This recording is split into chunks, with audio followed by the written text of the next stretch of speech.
El tema que vamos a tratar a continuación es el de las comisiones de investigación parlamentarias, las comisiones de investigación en el seno del Parlamento.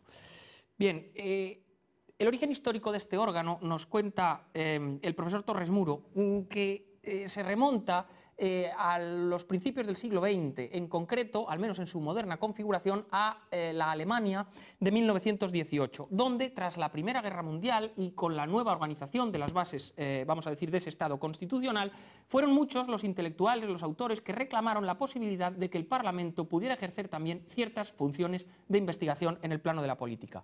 Sin ir más lejos, sería Max Weber, un científico social de su talla, quien pondría de manifiesto en diversos artículos la necesidad de configurar este derecho de investigación parlamentaria, que él proponía que fuera ejercido por un número superior a 100 parlamentarios. Bien, esta idea de Weber y de otros autores causó fortuna, sería el artículo 34 de la Constitución de Weimar, quien ya la reconociera, entendiendo que el Reichstag, por una quinta parte de sus miembros, podía acordar la constitución de una de estas comisiones de investigación.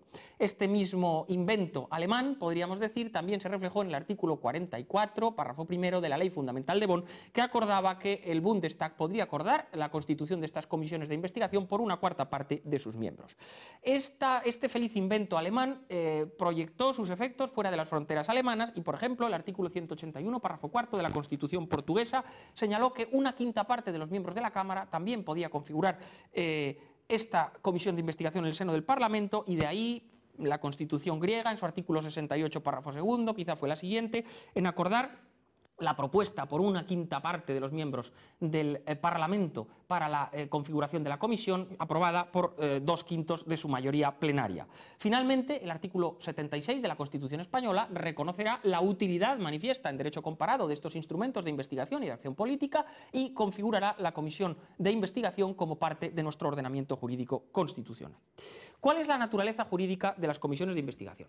En primer lugar, hay que poner de manifiesto con el autor citado que nos encontramos ante verdaderos órganos de la Cámara. Es decir, que se trata de verdaderos centros de imputación de relaciones jurídicas en el seno de la Cámara. Son verdaderas comisiones, es decir, que lo actuado por una comisión de investigación es imputable directamente al Parlamento. Se trata de un verdadero acto parlamentario. La comisión de investigación no constituye, por tanto, otra cosa distinta del Parlamento, sino una comisión en el seno del mismo.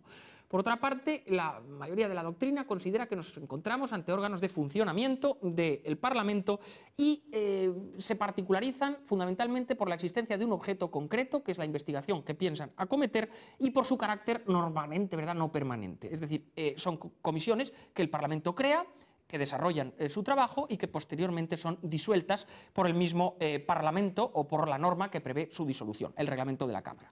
Finalmente, son comisiones lógicamente no legislativas, porque su objeto no es legislar ni auxiliar en la tarea de legislación, sino estrictamente la investigación de determinada faceta.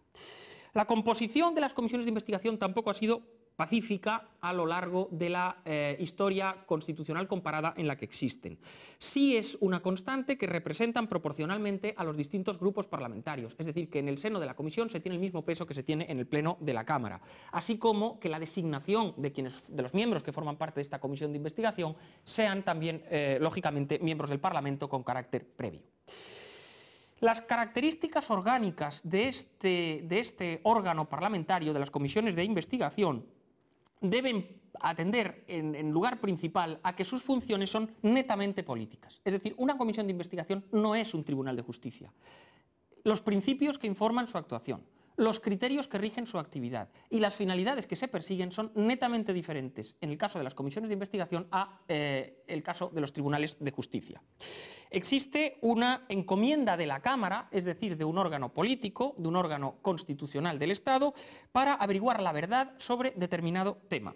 Pero en la medida en que las comisiones de investigación se constituyen en el seno de un órgano de naturaleza política, existe en las mismas una deliberación y un debate de naturaleza política, se configuran como instrumentos de acción política, se configuran como instrumentos de control de la minoría a la mayoría, y la valoración, sobre todo esto, la valoración de los hechos que han sido objeto de investigación, se configura como libre en el seno de la Cámara. Es decir, no existe probablemente una opinión unívoca sobre aquellas cuestiones sobre las que exista indagación e investigación por parte de la comisión. Existirán valoraciones probablemente distintas por sus distintos integrantes.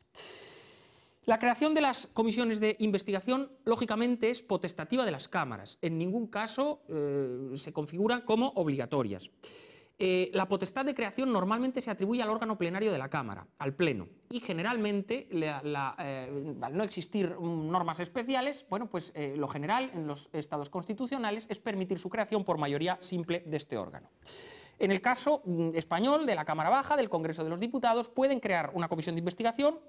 Se puede crear por iniciativa del Gobierno, de la mesa, de 2 grupos parlamentarios o de una quinta parte de los miembros del Congreso. Y en el caso del Senado, por 25 senadores que no pertenezcan al mismo grupo parlamentario o por el Gobierno. Vemos, por tanto, que la iniciativa para la creación de una comisión de investigación parlamentaria normalmente compete a la mayoría parlamentaria, lo cual, en opinión de muchos autores, no deja de constituir una cierta paradoja si estos órganos se configuran como verdaderos instrumentos de control de la minoría a la mayoría. Alguna excepción existe en el parlamentarismo comparado español, por ejemplo, en el caso de la Asamblea de Madrid, que en su reglamento de 30 de enero del 97 pues acordó lo que podríamos configurar como una excepción, es decir, que 2/5 partes de los miembros de la Asamblea pudieran acordar configurar una comisión de investigación parlamentaria. Esto implica entregar la facultad de crear estas comisiones a la minoría representada en la Cámara, aunque eso sí, se trata de una minoría notable y de una minoría ciertamente representativa de 2/5. El número de miembros que componen las comisiones de investigación ha variado según el ordenamiento jurídico y probablemente también según el tiempo.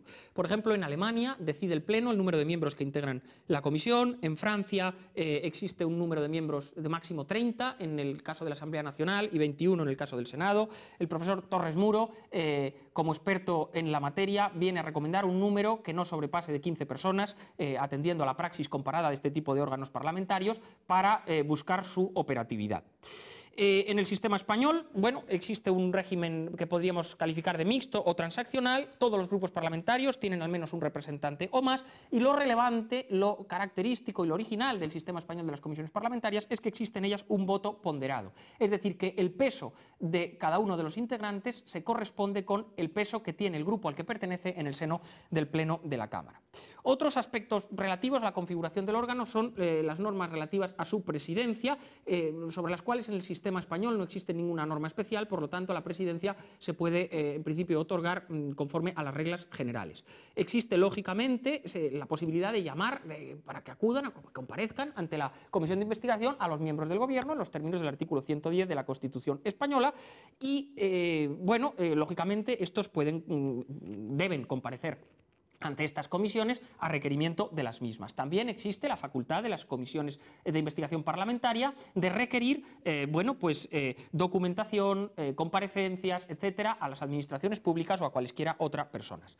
Sobre el objeto de investigación al que se aplican las comisiones parlamentarias, en principio este es potencialmente indefinido. Es decir, mientras sea de interés parlamentario, puede afectar tanto al ámbito de la esfera pública como, en su caso, al ámbito de la esfera privada. Existen algunos autores que recuerdan la necesidad de que la comisión de investigación parlamentaria se ciña, eso sí, a aquellas cuestiones sobre las que la Cámara es competente. Por ejemplo, en un suceso localizado, por ejemplo, en el seno de una comunidad autónoma, bueno, determinada y que afecte estrictamente a cuestiones relativas a la misma, algunos autores manifiestan su reserva a que, por ejemplo, las Cortes Generales tuvieran competencia para crear una comisión sobre ese punto, debiendo residir esta competencia en la Asamblea Legislativa de la comunidad autónoma afectada. Y a la inversa, cuando determinados asuntos afectan al interés general del Estado, que una sola comunidad autónoma pudiera configurar una comisión de investigación para la indagación de la verdad sobre aquellos hechos, pues lógicamente no parece algo recomendable. Acerca del objeto de la investigación y de la compatibilidad o coordinación de estas investigaciones entre el Poder Legislativo y el Poder Judicial, existen normas no pacíficas entre los distintos ordenamientos jurídicos europeos.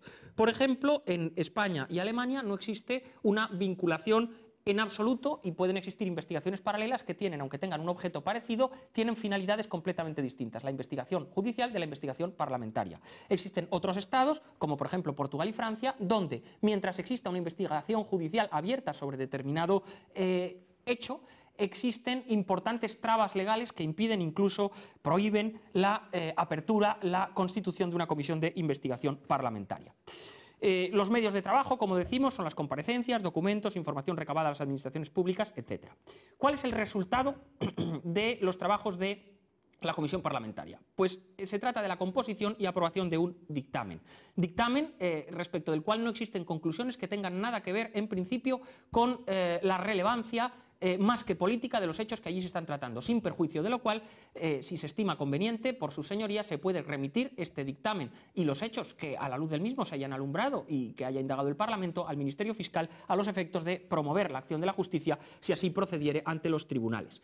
De la misma forma, las comisiones de investigación se disuelven y terminan su trabajo, además de una vez aprobado este dictamen, por otras causas, como son singularmente el propio acuerdo del Parlamento de disolución de la comisión, incluso antes de la realización de ese dictamen, por las razones que fueran, o en la hipótesis de disolución de las Cortes Generales. Disolución que acaba con la configuración de esta comisión parlamentaria en el estado en el que se encuentren sus investigaciones, aunque nada obsta, lógicamente, a que las Cortes nuevamente elegidas por los ciudadanos puedan ratificar el acuerdo de constitución de esta comisión y aprovechar en todo lo que fuere menester el trabajo que se hubiera realizado por las mismas.